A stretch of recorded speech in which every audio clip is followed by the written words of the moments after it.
The minimum age amendment is going to be worse than we thought because it's going to spread to other services other than our social media. So our browsers and our search engines, our gaming, and even our app stores.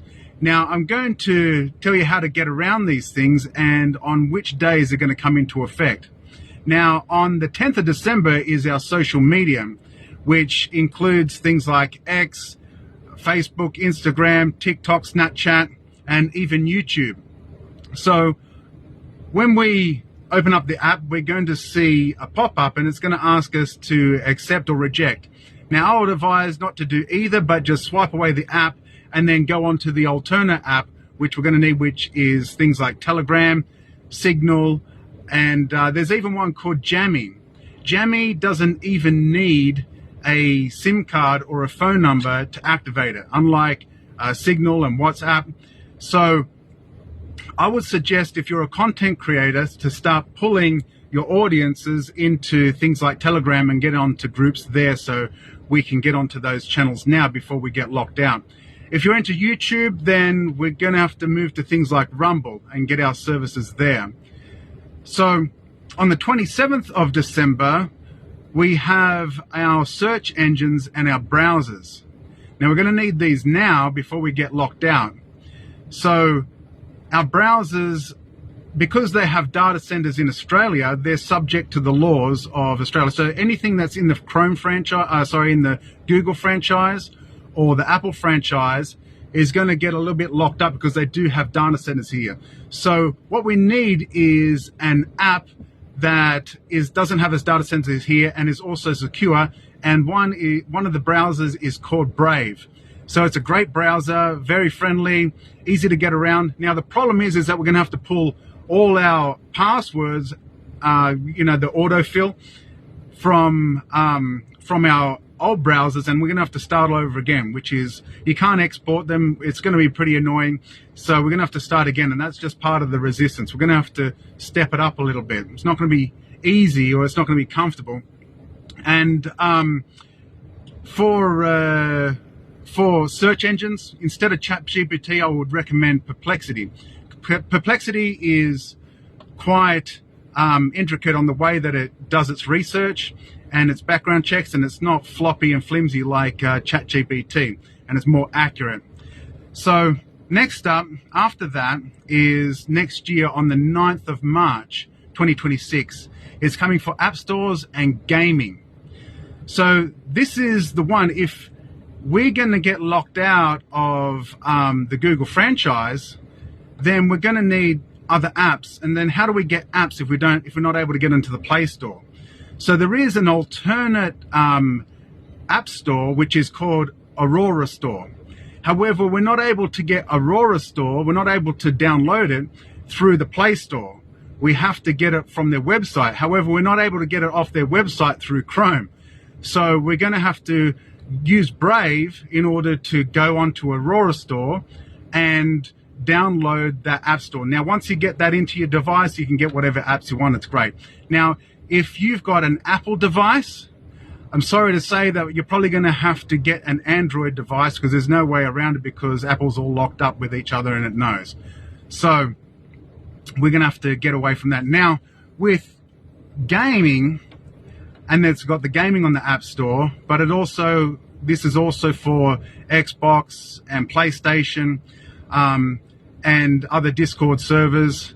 Now, they are coming for that as well. So if you're able to chat on those games, or if they're over 18, then you're going to have to prove your age. And if you don't want to do that, then you're going to get locked out. Now, this is an issue. If your son or daughter is using Minecraft or playing on Roblox or any other sort of Discord server, I will get them off it straight away. Because it's a good chance, if you have a daughter, that she's seen some sort of sexual material on there. And if you have a son, it's pretty good chance that he's seen something horrible on there. So I will confiscate their device, look through their browser history, and you'd be surprised. So, and if you're addicted to Xbox or PlayStation, this is a good time for you to get off that and do something meaningful with your life. Now, there also is in there your maps and your Gmail. Now, if they're coming for Gmail, then you can use another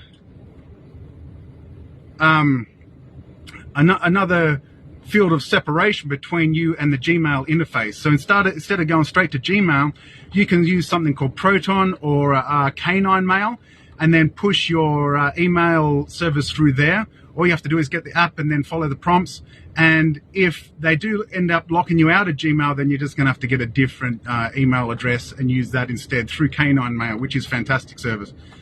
Now, next up is the Safe Scam Act, which is on banking. Now, there's no way around it.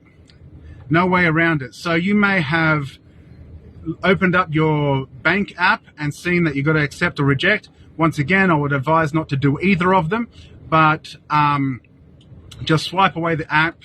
You can't actually get onto it with your browser either. So I would say just use telephone banking. But if you're going to need to use the app, then you're going to have to comply with that.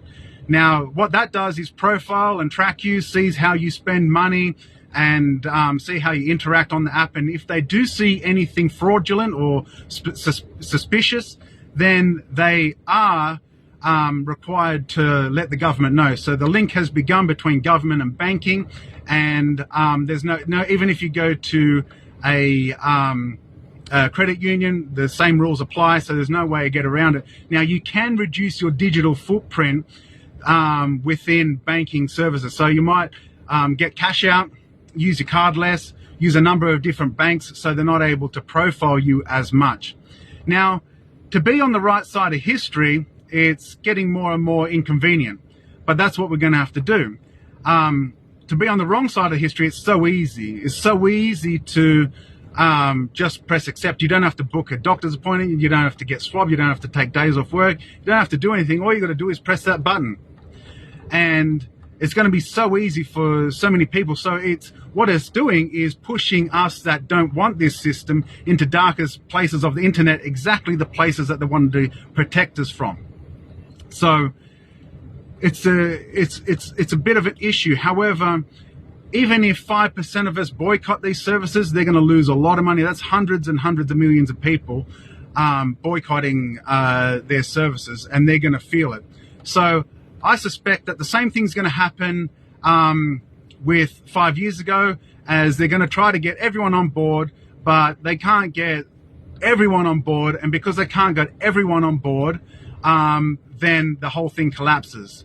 So that's what we're going to have to do here. They're going to have to wait for them to collapse, and then when it collapses, then you'll be able to get in, and the thing will be pulled down, retracted. Now, don't think, even though it's already got some resistance in the courts, don't think that they're going to retract these bills, these enactments, these acts before that date. I would say be prepared and get all your apps and services now, which don't have their data centers in Australia, so you're prepared and you're not locked out, and you don't have to you don't have to press the accept button. All right, guys, thanks very much. Thank you.